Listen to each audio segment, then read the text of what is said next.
Alien mother sold herself to feed her child, but the human who bought her chose love instead. Willie Thorne knew better than to linger in dying places, but this station, bolted like a scab onto the remains of a forgotten moon, felt too much like him to ignore. Empty, rusting, and still pretending to function. He stepped off the lift platform, boots thudding against the grates, shoulders hunched against the stale warmth of recycled air. Every corridor buzzed faintly, overused electronics struggling against entropy. He didn't bother with his name here. No one cared. No one asked. They only looked at your hands, what they held, or what they could take. A century ago, this station might have been a mining hub. Now it was a corpse, picked over by desperate traders and those who'd stopped pretending they were anything else. He moved through its ribcage, metal decks lined with plastic tarp stalls, flickering consoles, and barterers hawking salvaged tech and imitation meat. He wasn't here for charity. He was looking for parts, a replacement filtration coil, maybe an intact solar fuse if he got lucky.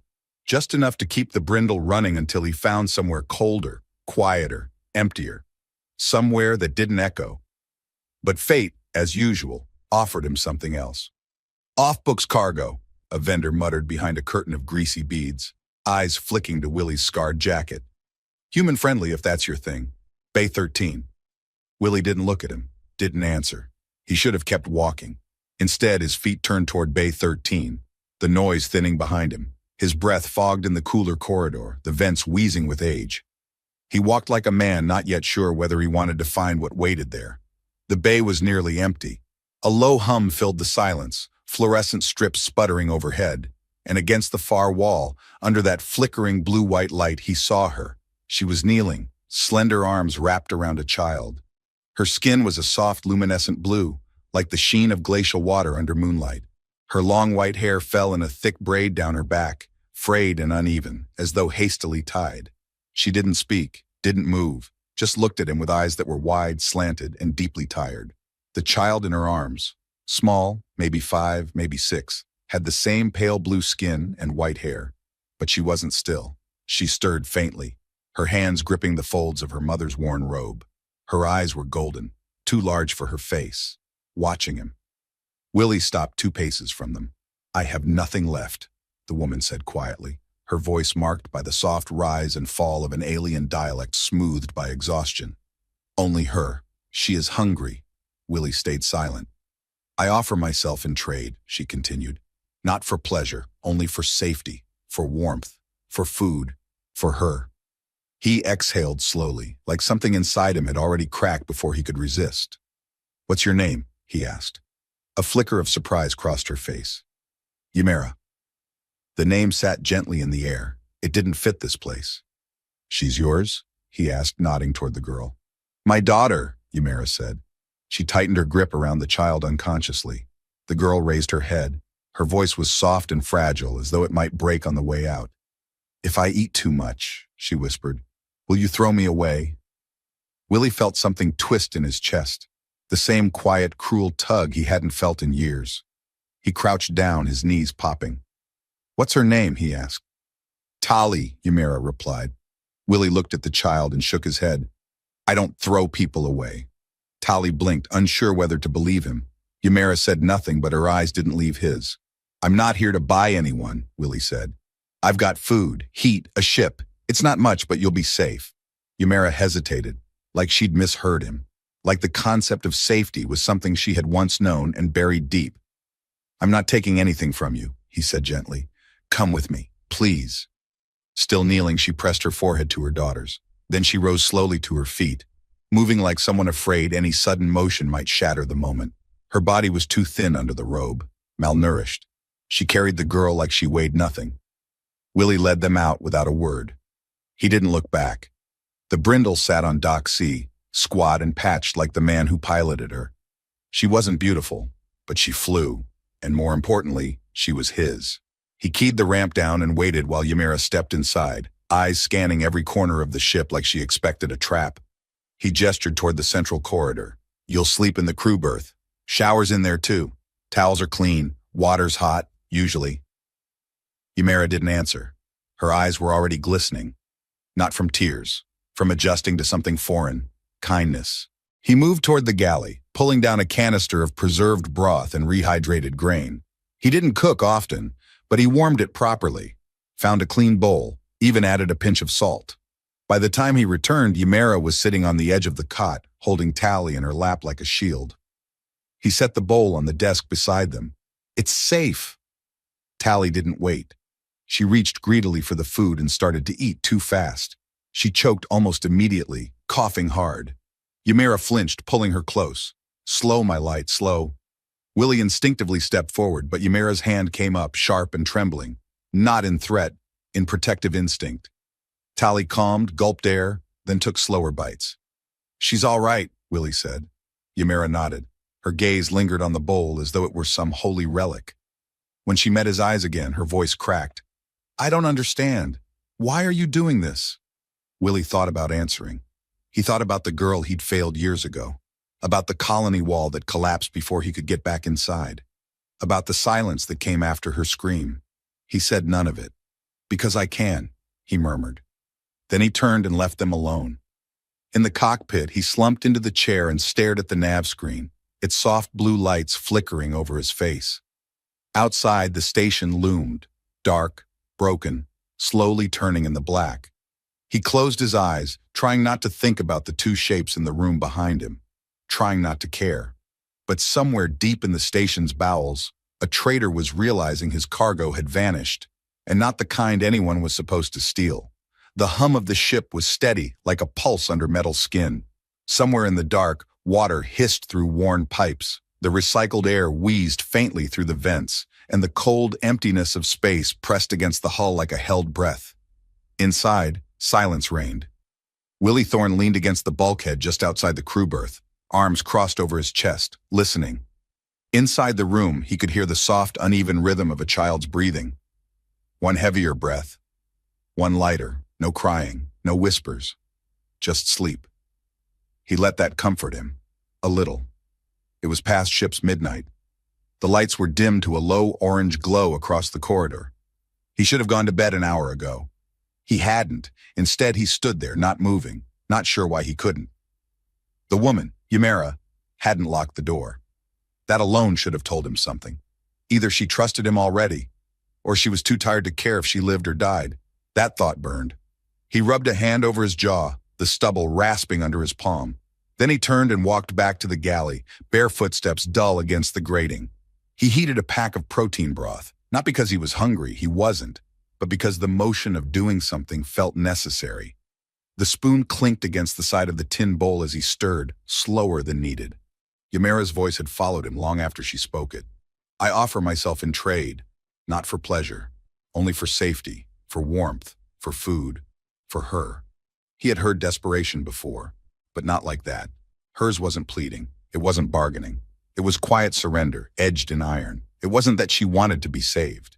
She had already accepted she wouldn't be. That was what gutted him. He poured the soup into 2 bowls and set them on the galley table, then a smaller one for the girl. He hesitated, then added a splash of salt to the child's. Something close to a memory stirred, someone once telling him salt was what made bland food feel alive. He was still staring at the steam when they came in. Ymera stepped softly, her bare feet silent on the metal floor. Her long white hair was damp, loosely twisted and falling down her back. She wore the emergency robe from the locker, tied awkwardly around her waist. It looked borrowed in every way. Her blue skin, though freshly washed, still showed signs of wear, faint bruises across her forearms, a healing scratch under her collarbone. She stood in the doorway like a guest who hadn't yet been told she was allowed to stay. Beside her was the child, Tally. She clung to the folds of Ymera's robe but didn't hide. Her golden eyes scanned the room with careful interest. She looked better already, still thin, still pale, but her movements weren't so sluggish. She sniffed the air and blinked at the bowls on the table. Willie stepped back and nodded toward the seats. "It's not much, but it's hot." Ymera said nothing but led Tally forward. The girl climbed into the booth with both knees, then reached out for the smallest bowl. She hesitated. Willie watched her fingers hover. "You can eat," he said gently. "It's okay." Tally looked up at her mother, who gave a slow, silent nod. Then she dug in. This time, she didn't eat like an animal. She ate quickly, yes, but not with that starved panic from before. She paused between bites. She chewed. She even blew on the spoon once. Small signs, but signs that mattered. Ymera took the middle bowl and sat opposite him. She wrapped her hands around it as if testing whether it was truly hers. When she finally took a sip, her eyes closed. Not dramatically, just briefly. Like the warmth of it pulled something loose inside her she hadn't realized was frozen. She didn't speak, neither did he. For a while they ate in silence. When Tally finished, she turned to the tiny paper packet on the table beside her. "What's this one?" she whispered. "Salt," Willie said. "Just salt." She poked a fingertip in and tasted a grain. Her face wrinkled. "Spicy." He smiled just a little. "Yeah, that's the good kind." Ymera looked down at her daughter and something in her face softened. Not joy exactly, but the closest thing he'd seen yet. It made her look younger, less guarded. Willie cleared the bowls without a word and rinsed them at the sink. The water was cold. He dried his hands on a patchy towel and turned back toward them. "Where are you from?" he asked. Ymera's fingers brushed Tally's hair behind one small ear, but she didn't look away from the child. "A forest world," she said eventually. "Velathine. We lived near the sky water, what you'd call a lake. It sang in the morning. That's what we called it. Sky singer." He nodded, committing it to memory. She continued, voice lower. "But there was sickness, and no medicine, no credits. My mate, he fell first. Tally was too young to remember." She ran her thumb across her daughter's forehead in a slow, circular motion. The child was dozing now, lulled by warmth and safety. "They said I was impure, unclean, a waste of the healer's time." Willie swallowed the urge to speak. The instinct to say "I'm sorry" felt too small, too human. He crouched beside the booth instead and gently lifted Tally into his arms. She stirred, mumbled something in her native tongue, and curled into his chest like it was the most natural thing in the world. "She's light," he said, half to himself. "Too light." Ymera stood quickly, startled. Not in protest, just unfamiliarity. She reached out as if to take the child back. "It's all right," he said. "I'll lay her down." She hesitated again, then let go. That, more than anything, felt like trust. He carried Tally to the crew berth and laid her on the cot. She didn't wake. Ymera stood in the doorway, unsure. "You can sleep here too," he told her. "I'll take the chair in the cockpit." "I don't," she began. He shook his head. "It's fine." Then he added, quieter, "Sleep's a kind of trust. You've earned it." She didn't move right away, but eventually she stepped into the room and pulled the blanket over her daughter. Willie left her there, alone in the warm silence, and returned to the front of the ship. He sat in the pilot's chair and looked out at nothing. A few minutes later, he shut down the ship's signature ID, killed the tracker, rewrote the beacon to broadcast a false name, because somewhere in the black someone would notice a debt hadn't been paid. And when they came looking, they wouldn't knock. And he wasn't going to let them near that little girl again.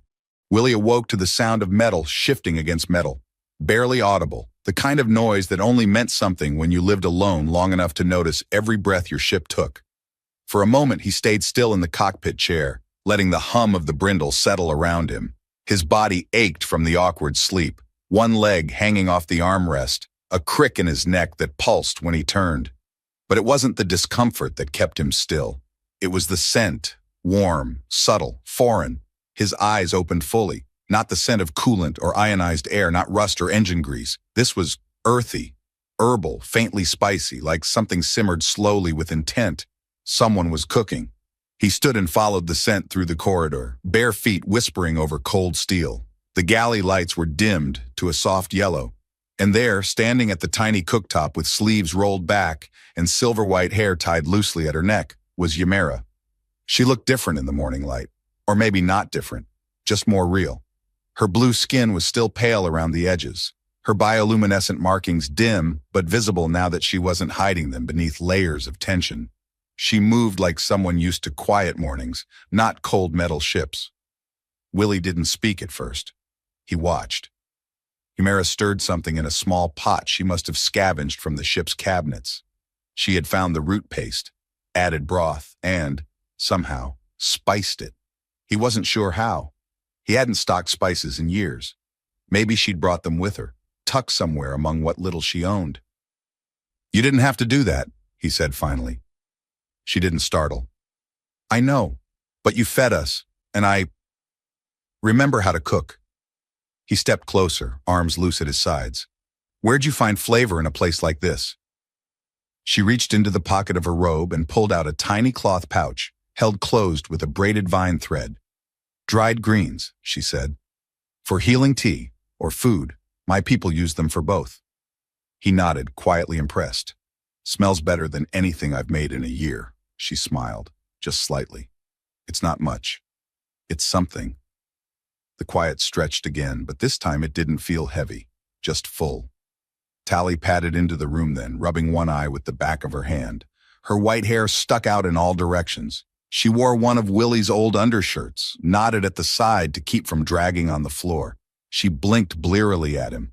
Your chair is loud, she whispered. He blinked, then chuckled. Yeah, sorry about that. She climbed onto the booth bench without prompting, folding her legs under her. Ymera handed her a small wooden spoon and kissed the top of her head before returning to the pot. Did you sleep all right? Willie asked. Tally nodded. I dreamed about birds, ones with gold feathers. Mama says they're not real, but I saw them. Willie leaned on the table, elbows resting beside her. Maybe they're real somewhere. Ymera brought the pot over and poured the stew into 3 cups. Tally took hers with both hands, balancing it carefully like it might disappear if she let go. They ate slowly. The warmth seeped into Willie's chest, not just from the food, but from the quiet, the rhythm, the normalcy. 3 people sharing breakfast. It shouldn't have meant so much, but it did. I need to stop soon, he said after a while, wiping his mouth with the back of his hand. We'll need supplies, fuel, filters, proper food. Ymera looked up, wary. Is that dangerous? Could be. Depends where we go. He stood, then leaned back against the counter. There's an outpost 2 jumps from here. Used to be a mining refit. Still trades. Still open. Not picky with IDs. Will they ask about us? They might. He paused. But I've got a few lies left in me. Tally looked between them. Are we going to be sold again? Silence fell like a drop tool. Ymera's jaw tightened. Her hand reached out, brushing her daughter's shoulder. No, Willie said firmly. You're not going back to anyone. I made sure of that. Tally tilted her head. But what if they want Mama back? Willie crouched beside her again. Then they'll have to get through me. The girl stared at him for a long moment like she was trying to decide if he meant it. Then she leaned forward, laid her head gently against his shoulder, and closed her eyes. Ymera froze. Willie didn't move. Just breathed. Careful not to ruin it. When Tally finally pulled away, she whispered, You're warmer than the floor. He laughed softly, unable to help it. I get that a lot. Ymera looked at him then, truly looked, and something in her expression shifted. Not entirely trust, not yet, but something close, recognition maybe. The first glimmer of belief that this wasn't temporary, that he might not change. Later that morning, he brought out his toolkit. The Brindle had a few failing pressure seals, and the nav beacon wiring was degrading again. Normally, he worked alone, with music playing low and no one to talk to. But Ymera followed him, watching closely as he pried open a panel near the aft core. You've done this a long time, she said. Since before the war, ships like this kept going when the colonies fell. Now it's just me keeping her alive. She's still strong, Ymera murmured, placing a hand gently on the wall. Like you. Willie looked at her, caught off guard. There was no flirtation in her voice, just simple truth, like she saw through the layers he didn't show anyone. He cleared his throat and returned to the panel. You ever fix anything like this? I trained as a healer, but when they exiled us, I learned to repair what I could. Medical consoles, power conduits, stabilizers, anything that kept Tally safe. He handed her the diagnostic lens without a word. She took it, adjusted it expertly, and began reading the panel readout as if she'd always belonged there. And for the first time in years, Willie didn't feel like he was fixing things alone. That night, after Tally fell asleep in the crew berth, Ymera lingered in the galley, refilling the kettle. Thank you, she said quietly, for not asking for anything. You don't owe me thanks. Most would have asked anyway. He leaned against the wall, arms crossed. I'm not most. She met his eyes and held them there.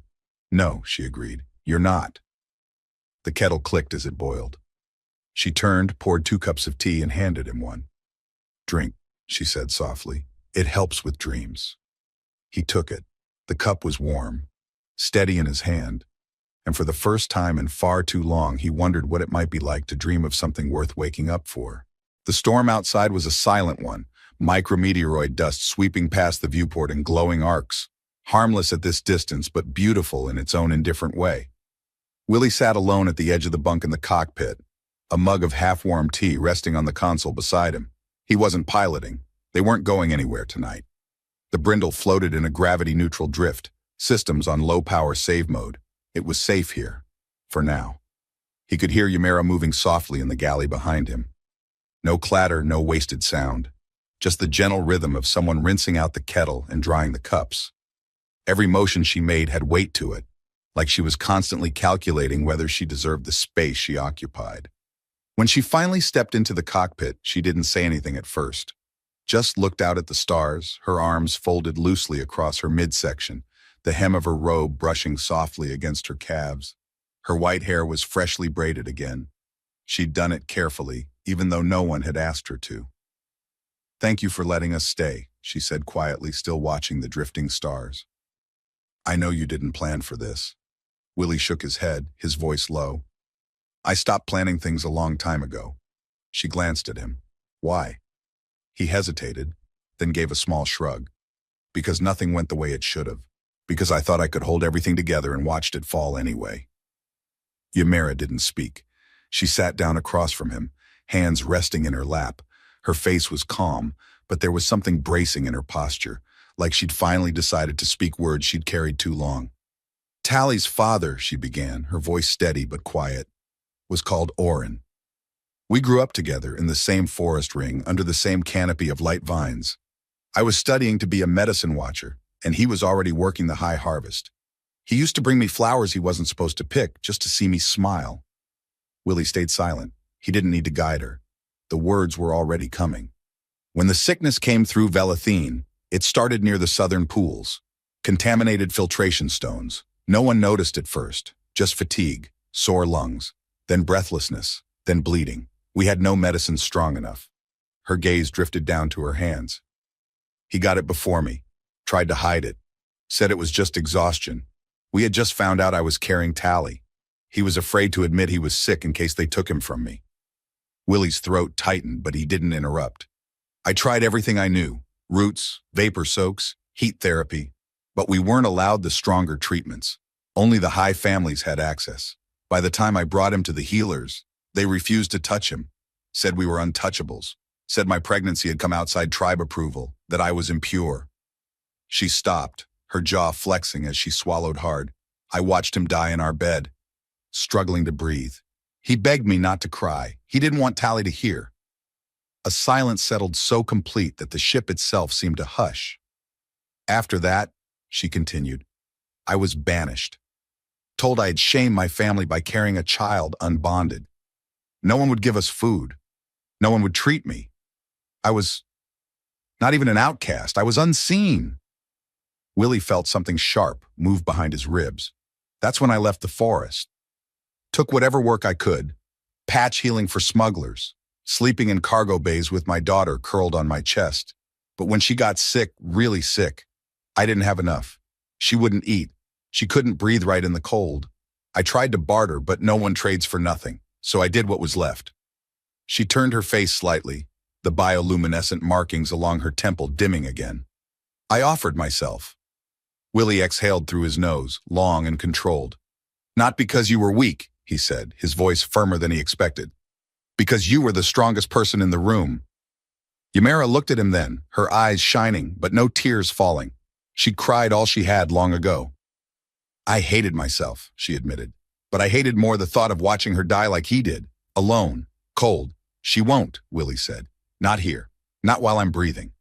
It wasn't a promise made from pride. It was quiet, matter of fact. The way you stated your name, or what you'd already decided. Ymera's gaze softened, and she shifted slightly forward, resting her elbows on her knees. "And you?" she asked. "What fell apart for you?" Willie looked out the viewport. The stars shimmered like scattered glass. "There was a colony outpost," he said. 10 years ago, civilian. I was there with a maintenance team, Off duty, a shuttle hangar collapsed. Structural fatigue. Someone cut corners. He rubbed the back of his neck, remembering. A little girl got pinned under debris, just a few feet from me. I tried to get to her, but by the time I did, it was too late. Her lungs were crushed. She didn't even cry, just looked at me, like she wanted me to lie and say it would be okay. Ymera didn't speak. She didn't need to. I couldn't save her, he continued. But her face stayed with me, every time I tried to sleep. Every time I passed by a kid with that same look of hope in their eyes. He took a long sip from his tea, then set it down with quiet finality. When I saw Tally, reaching out asking if she'd be thrown away, something broke open, or maybe something finally started to heal. The words hung between them, honest and raw. Not weapons, not wounds, just truth, laid bare. Tally stirred in the other room then, her small voice calling out softly. Not in fear, just instinct. Ymera rose without hesitation, stepping toward the crew berth. She paused in the doorway and looked back. Thank you for telling me, she said. You deserve to know, he replied. A faint smile flickered at her lips, one not worn like armor, but like the edge of a new beginning. As she vanished down the corridor, Willie sat back in the quiet. Outside, the meteor dust continued to drift. And inside, for the first time in a long time, the silence didn't feel hollow. The brindle was too quiet, no warnings, no immediate alarms, just the faint, unnatural pulse on the nav console, a soft, repeating echo in the background noise. Willie leaned closer, adjusting the scan filters. There it was, a masked signal, faint but too consistent to be debris, too slow to be automated drift telemetry. Someone was scanning, deliberately, hunting. His hand hovered above the manual jump override. Not yet. He shut the display down and moved fast through the corridor. The low hum of the ship's life systems buzzed in his teeth as he approached the galley. Ymera was standing at the counter, her back to him. She stirred a pot slowly, her movements fluid, but her posture was always alert. Even when she tried to relax, she never quite did. Tally sat at the bench, coloring on a square of scrap metal with a stylus, her hair wild and soft around her face. Willie didn't bother softening the words. We've been scanned, Ymera turned sharply. Consortium? He nodded. It's not military, not official, but clean. Someone's tracking heat signatures, maybe biotrace. My guess, it's narco. She stilled, then placed the ladle down with deliberate control. Her voice stayed calm. They always come back, even if the sail was buried. Tally looked up, sensing the shift. Are we running again?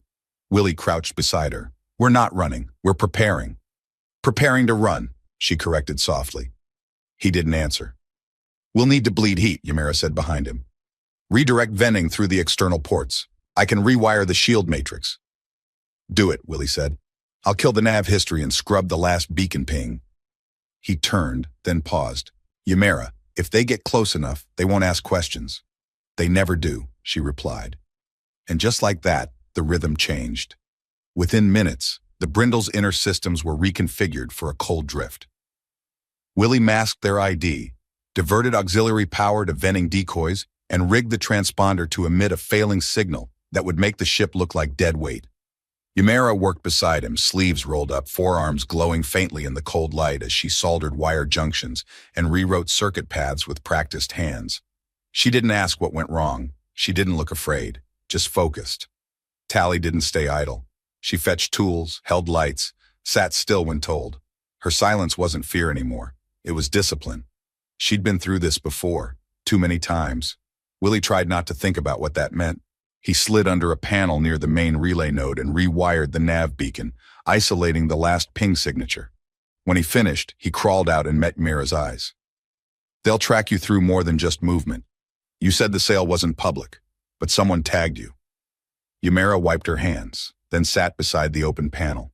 For the first time, her voice didn't hide behind caution. When Oren died, she said quietly, there was no food left in our sector. Our forest was dying. I begged a passing cargo trader for passage off-world, just for Tally and me. She paused. Her gaze was distant now. He offered a contract, said it was standard refugee process. I didn't know the language well. He said it was labor in exchange for shelter and medicine. I signed. Willie was still. Later, she said, he changed the terms. Said I owed double, then triple. He brought me to Narcos port. Put a chip in my coat lining. They processed me as freight. No trial, No record. Just a shipment code. Willie's jaw tightened. I escaped when a handler tried to touch her, she added, glancing toward Tally. I stabbed him with a broken syringe and fled into the docks. You were the first face after that. She didn't cry. She didn't need to. Willie stood and walked to the helm. The nav screen now showed ghost static. No traceable route, no heat trail. Good. We're making a jump, he said. Perel Station. It's not on consortium charts. No formal docking, no customs. It's where ships go to disappear. Will it be enough? She asked. He turned to look at her. It has to be. Tally tugged his sleeve. Her voice was small. Do I have to change my name? He crouched. Only if you want to. She thought for a moment, then shook her head.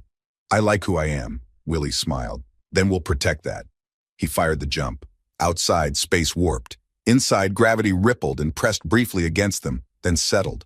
They drifted for a while in the silence after, long enough for the systems to cool, long enough for Willie to feel the edge of his pulse again. Ymera brought him tea, steeped from her personal pouch of herbs, the scent calming and earthy. She didn't speak as she handed it over. She just sat. They were alone in the cockpit. She thinks you're home, Ymera said finally, voice soft. I'm a broken ship and a patched coat, he replied. She doesn't care. He looked at her. Do you? The brindle drifted through the quiet space beyond the jump, wrapped in a field of cold stars. No alarms, no signals, just silence. Inside, the air was warmer than the dark around them, but not by much. Willie stood in the galley, sleeves pushed up, wiping condensation from the coolant panel near the bulkhead. The ship's systems were recovering slowly after the jump, more slowly than he liked, but they were holding. Ymera entered without a word. She moved like part of the ship now, silent, sure-footed, sensing every tremor in the floor plating. Tally padded behind her, clinging to a blanket, her hair mussed and eyes puffy with sleep, but peaceful. They'd slept, not because they felt safe, but because exhaustion had finally let them. Ymera set a folded shirt on the narrow shelf beside the crew cot. Her movements were precise, almost ceremonial. Tally crawled into the blanket nest Willie had built between the crash seats, curled in on herself, and was asleep again in seconds. She calls you warm, Ymera said quietly. Not strong, not brave, just warm. Willie looked at her, unsure what to say. I think, she went on, she's starting to learn what comfort means. He felt it then, low in his chest, not pain, not joy exactly, but weight, solid and grounding, like his ribs were made of stone now, and he was finally standing on real ground. Ymera laid down the shirt and sat beside it. When I was still in the forest before everything fell apart, Oren used to say something. He believed safety wasn't a place, it was a person. Willie swallowed. He sounds like a good man. He was. Her voice didn't break, but it frayed around the edges.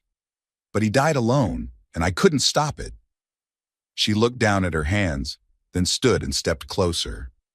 That wasn't your fault, he said gently. I know that now, she replied. But it took losing everything to believe it. She drew a deep breath, her voice steady now. You stopped me from dying the same way. She wasn't being dramatic. The words didn't ask for pity. They were truth, spoken with the quiet finality of someone who'd held death close and recognized the shape of mercy. The air between them shifted. Willie didn't speak. He reached out slowly, not taking her hand, just resting his own nearby, palm up, offering nothing more than presence. Ymera's fingers moved, deliberate and cautious, and slid into his. It wasn't a kiss, not yet, but it was something unmistakable, a reply. That night, the storm hit. A radiation wave from a nearby gas giant slammed into their orbital path, frying half the station's long-range systems and throwing the Brindle into emergency mode. Lights flickered. The gravity field fluctuated. Heat levels dropped faster than expected. The ship groaned as the shields compensated. Tally screamed once from the crew berth. Willie grabbed the emergency blankets, rushed back through the corridor, and found Ymera already there, kneeling, arms wrapped tightly around her daughter, whispering soft lullabies in a language he didn't recognize. Her voice barely rose above breath, but the melody wound through the dark like something ancient, made of wood smoke and river mist. He dropped to his knees beside them, wrapped the blanket around all three of them. Ymera reached for his wrist, gripping it tightly. Her hand trembled. She's scared, she whispered. So am I, he said, just as softly. They stayed like that, pressed together on the cold metal floor, the ship humming low around them. Tally calmed slowly, her face tucked into Ymira's chest, her small fingers clutching at the fold of Willie's jacket. She didn't cry again. "She calls you Papa now," Ymira said after a while, her voice so faint he almost missed it. Willie stared down at the girl's hand. "I don't mind," he said. A long breath passed between them. "Do you?" he asked. She shook her head slowly. "I think—" She hesitated, then said, "I think I wish I'd met you before I forgot what kindness felt like." He turned his head to her. She was watching him, not afraid, not hiding. Her shoulders relaxed for the first time, the bioluminescent markings along her temples flickering back to life in soft pulses of pale blue. "You didn't forget," he said. "You just never had a safe place to show it." Her head tilted slightly. Then, wordlessly, she leaned into him. Her forehead brushed his shoulder and he let it stay there. Outside, the storm rattled against the hull. Inside, 3 souls sat on cold steel wrapped in warmth that couldn't be measured in degrees. The brindle trembled. The dark held fast. But inside that tiny pocket of metal, they were no longer alone. And that, for the first time in too many years, was enough. Brindle touched down with a low metallic groan that vibrated through the floor. Docking clamps locked into place one by one, each sounding like a final note in a long, unfinished song. The lights above flickered in time with the aging grid. Peril Station's way of saying welcome, without warmth. They'd made it. Willie stood in the open hatch, eyes sweeping the landing bay. It wasn't much. Concrete scarred by heat scoring, a broken loader droid rusted in one corner, its optical sensors long dead. The entire place smelled of metal, ozone, and abandonment. But it was quiet, and that, for now, meant safety. Tally came down the ramp first, her small boots tapping the metal grate as she walked out into the open. She paused and tilted her head, letting the artificial sunlight from the overhead grid bathe her face in pale gold. "It's warm," she said, barely above a whisper. Willie followed her down, one hand resting lightly on the grip of his tool belt. Not for show, just habit. "It's fake," he told her. "Programmed light, no sun, no sky." "I like it anyway," she said. "It feels like morning." Behind them, Ymira emerged slowly, one arm wrapped around a canvas bag slung over her shoulder. Her white hair was tied back again, but loose strands curled around her face. And for once, she didn't fix them. Her gaze met Willie's briefly. Something unspoken passed between them. Acknowledgement, maybe. Or relief that hadn't found words yet. They moved quietly through the hangar, passing a wall of silent ships. Some derelict, some still alive, most forgotten. The berth Willie had rented was deep in the lower decks. No traffic, no questions.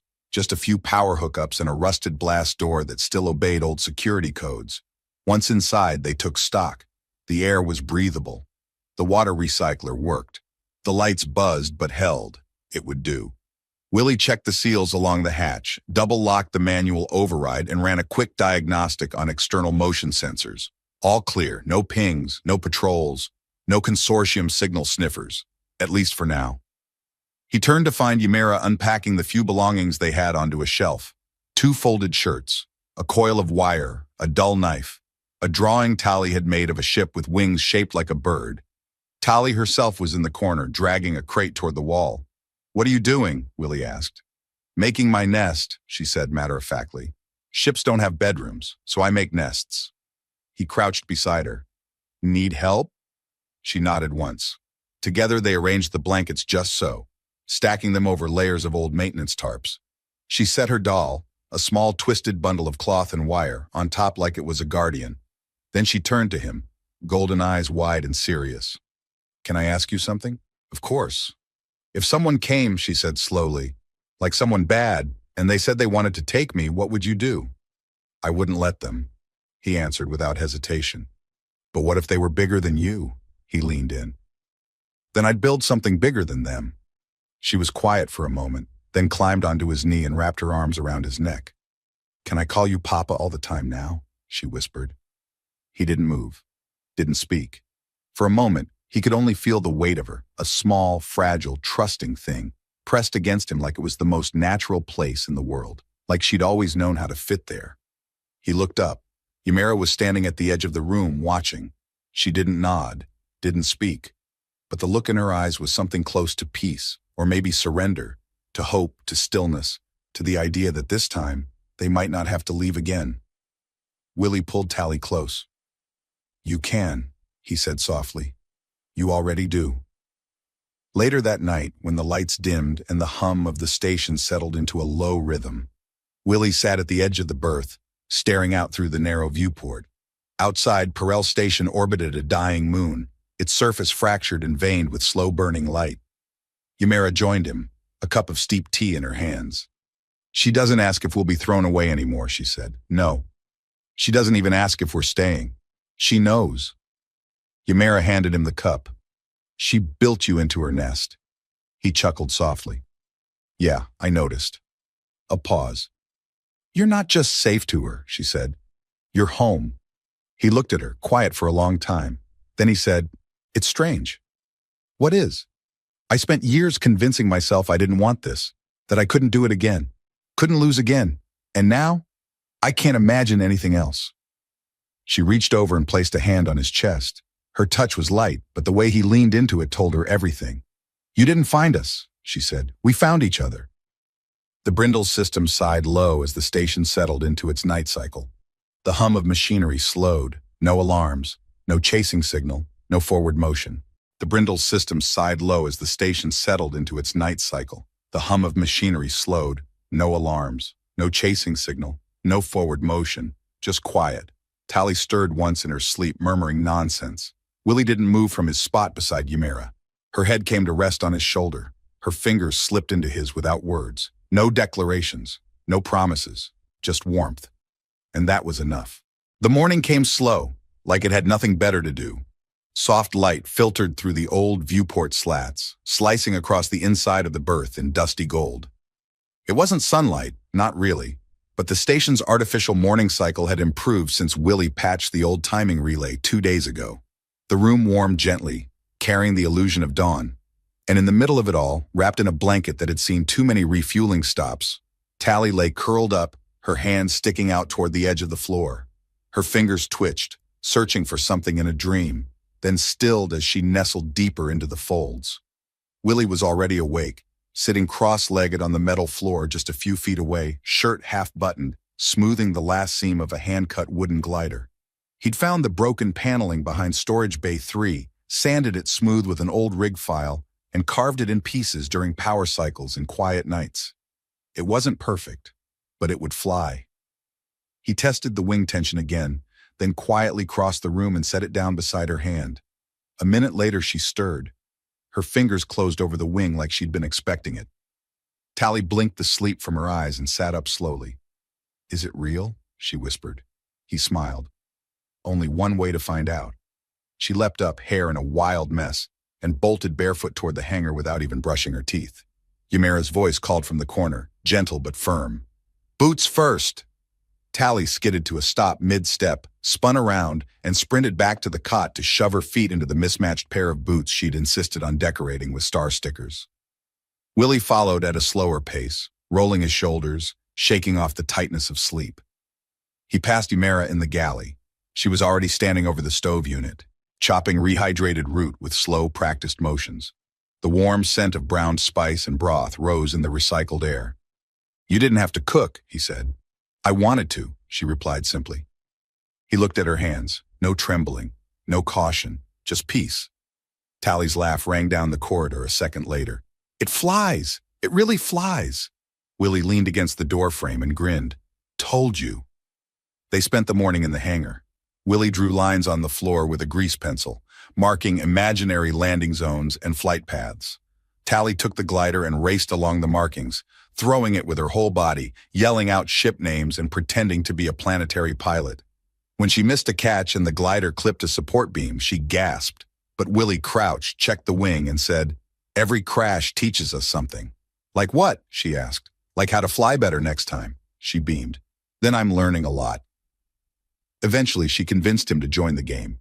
She declared herself fleet captain and dubbed him first engineer. Their mission? Defend the hangar base from imaginary shadow serpents.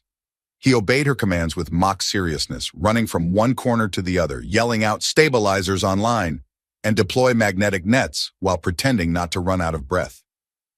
From the open galley, Ymera watched with her elbow on the counter, chin in her palm. A small, amused smile played on her lips, deeper and more relaxed than he'd ever seen. By mid-afternoon, the station's day cycle dimmed slightly to simulate the slow arc of a fading sun. In the kitchen, steam rose gently from a pot of stew made from nutrient base, real dried greens, and a splash of preserved root oil she'd bartered from a trader 2 days prior. Ymera ladled it out into 3 bowls, one slightly chipped, and set them on the crate table in their living space. "Lunch," she called. Tally appeared first, sweat on her brow and glowing with triumph. "I saved the base. He fell down, though." "He did?" Ymera asked, raising a brow. Willie came in after her, wiping his face with the edge of his shirt. "Heroic sacrifice. It was a very dramatic death." Tally grinned and flopped into her seat. "He screamed." "I didn't scream." "You definitely screamed." Ymera handed him a bowl. "Eat. Save your voice for the next battle." They ate in silence for a few minutes, good silence. The kind filled with soft slurps, the clink of spoon against bowl, and the occasional low hum of a ship passing somewhere outside the berth wall. After the second serving, Tally crawled into Ymera's lap and nuzzled into her shoulder. "I'm not tired," she mumbled.